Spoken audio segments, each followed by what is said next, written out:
જે શિક્ષણ અને આદિજાતિ વિકાસ વિભાગનું બજેટ પર ચર્ચાનો દિવસ હતો ત્યારે શિક્ષણમાં 11,463 કરોડનો વધારો કરીને 55,114 કરોડનું બજેટ કરવામાં આવ્યું છે। ત્યારે કાયમી શિક્ષકોની ભરતી થાય, ટેટ પાસ ઉમેદવારોને ભરતી કરવામાં આવે કાયમી શિક્ષક તરીકે, એવી અમે માગણી મૂકી છે।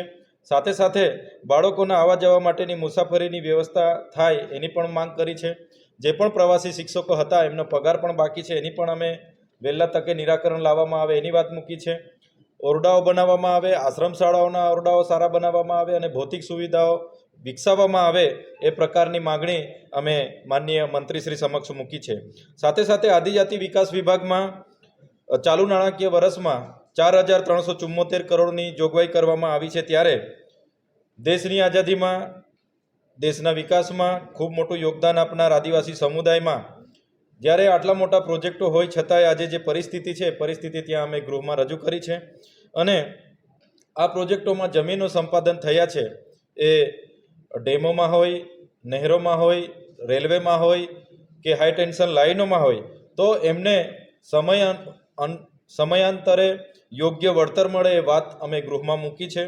સાથે જીએમડીસી લિગ્નાઇટ પ્રોજેક્ટ રાજપારડી એકમાં જે ગામો વિસ્થાપિત થયા છે એમના પુનર્વસન માટે, એમને નોકરી માટે અને એમને 500 સ્ક્વેર મીટરના જે પ્લોટોની સરકારે બાહેધરી આપી હતી છતાંય આજ દિન સુધી નથી મળ્યા એની વાત મૂકી છે। અને જે બીજો જીએમડીસી લિગ્નાઇટ પ્રોજેક્ટ રાજપારડી 2 આવે છે એમાં આમોદ, દમલાઈ, મોરણ, પડવાણિયા, સિયાલી ગ્રામ પંચાયતો જે વિસ્થાપિત થાય છે એમને પણ યોગ્ય વળતર મળે એ વાત અમે ગૃહમાં આજે વાત મૂકી છે।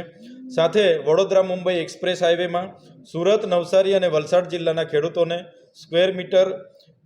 પર સ્ક્વેર મીટરે 900 રૂપિયાનું ચૂકવણું કરવામાં આવ્યું છે। જ્યારે ભરૂચના ખેડૂતોને સાથે અન્યાય થઈ રહેલો છે। 32 પૈકી 30 ગામોને પણ અન્યાય કરવામાં આવ્યો છે અને જૂના દીવા અને પૂના ગામના ખેડૂતોને પણ આજ દિન સુધી વળતર નથી મળ્યું તેની પણ વાત મૂકવામાં આવી છે।